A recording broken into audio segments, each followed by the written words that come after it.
The KDKA Sports Desk is brought to you by Xfinity.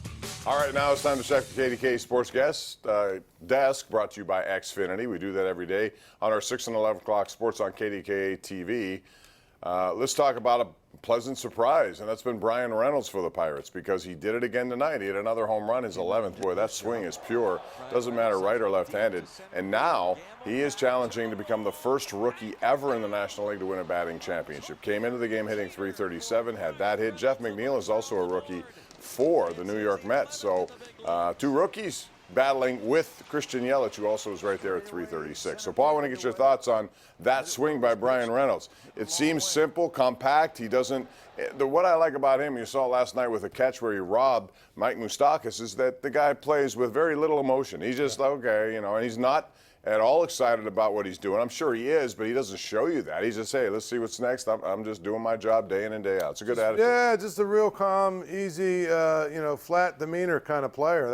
Those are the guys that usually avoid slumps and peaks and valleys and stuff. He goes about his business every day, does the best he can do. And I think what's amazing, Bob, is if Chisenhall and Dickerson and Polanco don't get hurt. Right, he's not even here. And we might not even be hearing about this guy. You know what I mean? And that's what's amazing.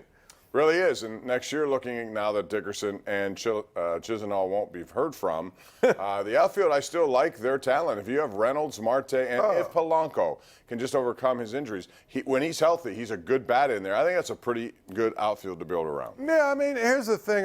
You look at this team, they're really not that far, assuming the young guys can come up and make an impact, right? I mean, Hayes, Will Craig eventually. Josh Bell's got to get back on. Tucker. Cole Tucker. Where are you going to play him, though, if Newman stays at short? You have to move Newman to second base. I would think so. I think the biggest thing with this team is, and we just talked about, the fundamentals and the not making the right plays. They are so bad defensively in the infield. There's not another team that's serious about contending that would have Bell on first and Moran at third. And even Frazier at second. They're just not good enough. You're going to have Bell as your first baseman. You better have three other guys that can really get it done. To me, Newman, Tucker, Hayes, now all of a sudden you're looking at an infield that can actually make plays. Hayes is a gold glove kind of guy. By the way, last night we saw it in the bottom of the top of the fourth, bases loaded, no outs.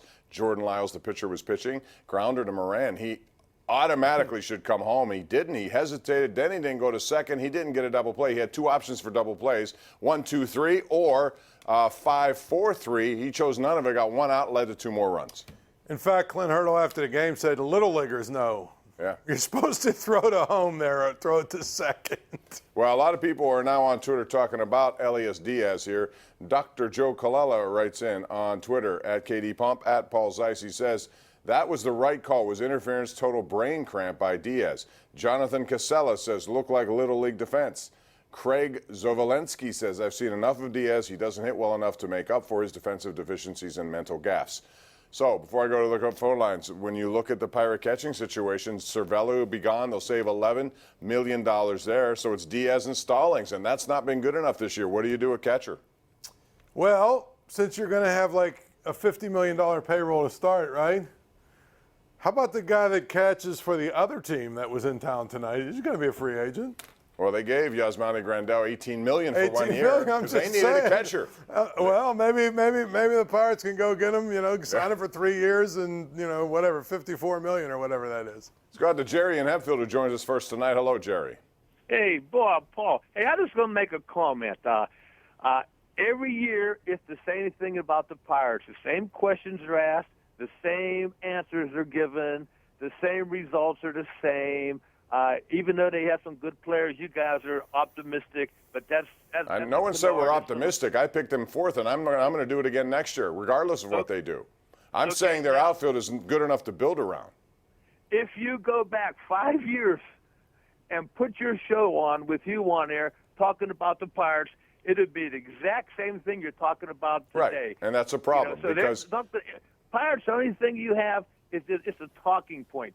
Other than that, I don't know what you can say about it. Well, they got to follow up talk with action. And quite frankly, they talk about accountability, and you have to be accountable. I'm going to find out if they don't make a change anywhere substantially, they're going to have to explain why, and they'll probably spin it in a way that includes injuries. Although yesterday, Frank Coonley told your newspaper, the Post-Gazette, that there's no excuse, no injuries. That's not a good excuse. Nothing's a good excuse. 5 years ago, we were talking about a playoff team, and we were talking about a team that, 4 years ago, won 98 games.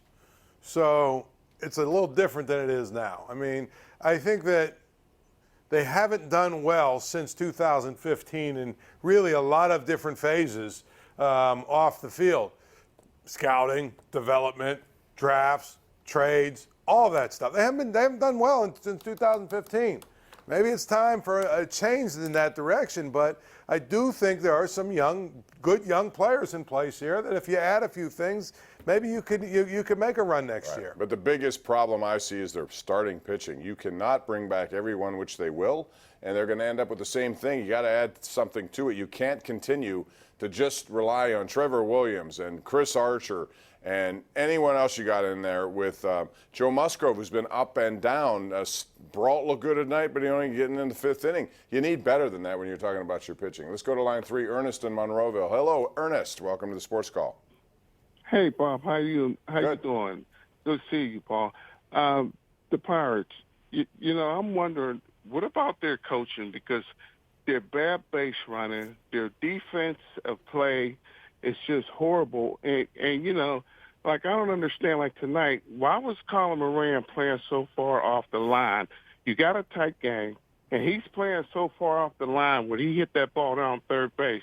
If he's closer, they might not have runners at second and third. I got you. It's a good question. Well, I think they've again, been generally playing Colin Moran back. He doesn't have the kind of closing speed on quick ground balls, but here's the other thing. I'm sure that they've got analytics where they position these guys every single batter. I'm sure they played percentages of wherever the ball was going to go to. interesting story today out of Oakland because Antonio Brown continues to be on the injured list, but he has blistered feet, severely blistered feet. We saw a couple of national reports that suggest it was too much time in the cryotherapy chamber, which, if you don't know what that is, it's a bunch of, it's like 200 degrees below zero or something crazy where you sit in there, right? Have you ever been in one of those? I have never been in one, no. You want to go in one? I don't think I want to go in. Apparently he stayed in more than he was supposed to, and his feet suffered the price. Yeah. So now you saw the picture. If you didn't, check it out on Instagram. Frostbite, that's hilarious. Frostbite in August. Only big chest. Big chest has got bad feet right now, and I wonder how long it takes to. He's got to remove that skin and start over. Yeah, how long does that take? That's disgusting, isn't it? Yeah, it is. I'll tell you the one thing I will say is I'm really upset right now we're missing Hard Knocks is on. Right now, as we But I have a feeling it's not going to be all that good because he's in it, but he's not. But did you see the little preview? Yeah, with his kids. It says, "Hey, where's Ben, Daddy?" Yeah, where's Roethlisberger? And guess what? Antonio may be asking the same question. Let's go to Jim in New Bethlehem real quick. Jim, go ahead. Hey, good evening, Bob. Good evening, Paul.